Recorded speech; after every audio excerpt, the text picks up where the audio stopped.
In 1963, a man in Turkey knocked down a basement wall and discovered a tunnel leading to a city that could house 20,000 people beneath the earth.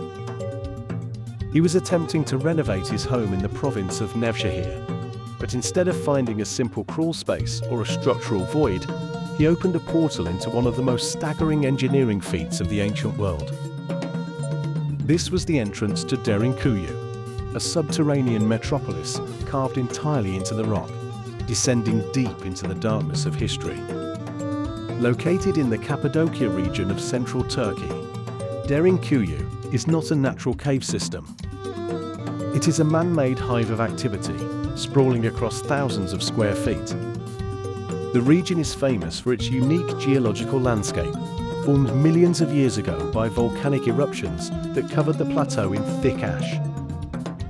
This ash eventually solidified into a soft, porous rock known as tufa. While this stone is sturdy enough to support immense weight, it is soft enough to be carved with basic hand tools. This specific geological quirk allowed the inhabitants of Cappadocia to turn the earth itself into a sanctuary. The scale of Derinkuyu is difficult to comprehend from the surface. It consists of 18 distinct levels, though only 8 are currently accessible to the public.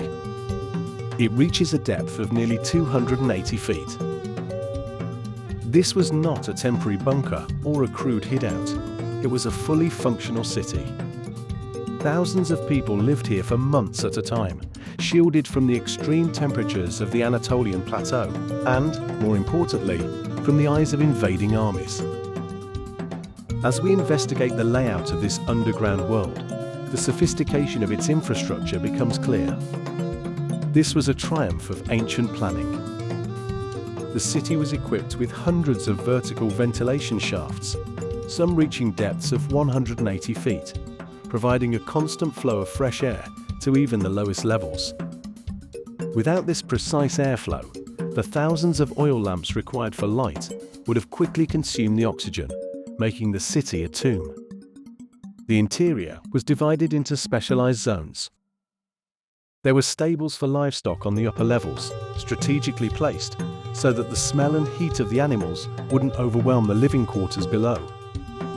Moving deeper, researchers have identified vast communal kitchens, oil and wine presses, and massive storage cellars capable of holding enough grain and supplies to sustain a population of 20,000 for an indefinite period. There were even dedicated spaces for education and worship, including a cruciform chapel on the 7th level. Security was the primary driver for such an arduous construction. The city was designed as a fortress. Each level could be sealed off individually using massive, circular rolling stone doors. These stones, some weighing up to 1,000 pounds and standing 5 feet tall, were clever pieces of defensive engineering. They were carved with a central hole, which allowed defenders to peer through or thrust spears at intruders, but more importantly, the doors were designed so they could only be opened and closed from the inside.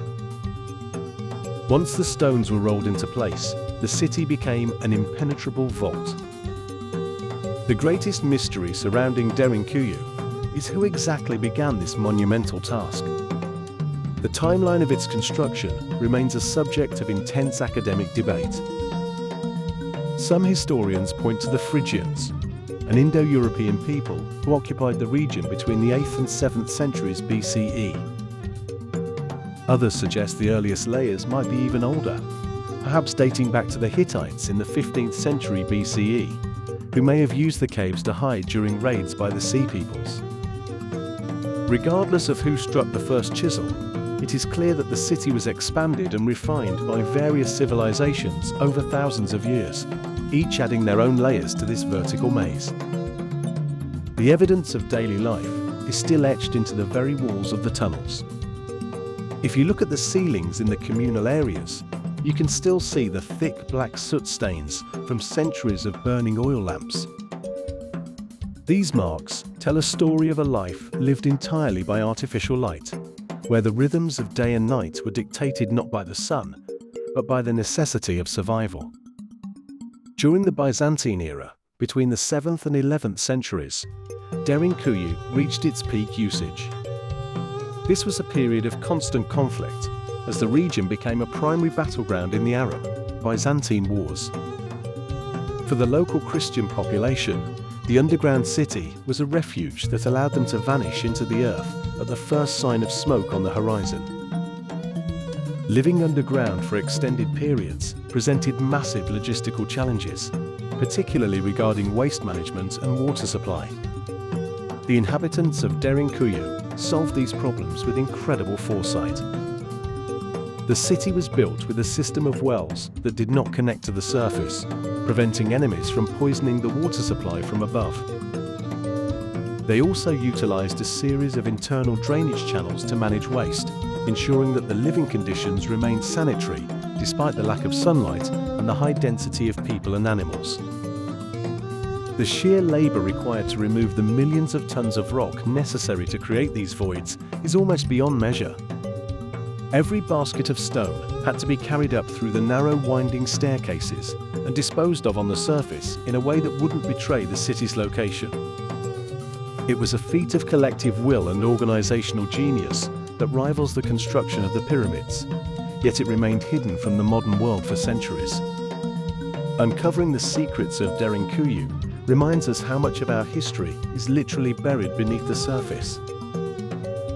These architectural marvels represent the resilience and ingenuity of our ancestors, and preserving them is essential to understanding the true scope of human history. If you enjoy these deep dives into the forgotten chapters of our past, please consider hitting the subscribe button and liking this video. Your engagement helps the NULL Atlas channel continue to investigate and share these remarkable true stories. Every view and like supports our mission to bring these hidden histories to light. Today, Derinkuyu stands as a silent witness to a time of great peril and incredible innovation. It is estimated that there are over 600 private homes in the region that have hidden connections to this underground network.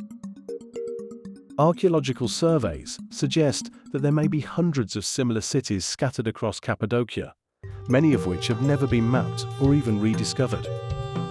We are only just beginning to scratch the surface of what lies beneath the Anatolian soil. The fact that a city of this magnitude could remain a secret for hundreds of years, hidden behind a simple basement wall, suggests that our world still holds many more surprises.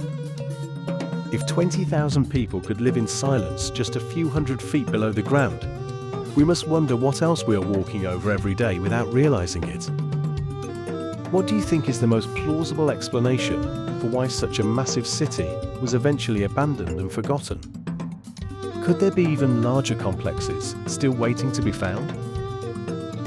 If a city of this magnitude could be hidden for centuries behind a simple basement wall, what else lies beneath our feet? Let us know your theory in the comments. Next time, we shift our gaze from the depths of the earth to the sea, as we examine a map from 1513 that depicts a world that shouldn't have been known for centuries.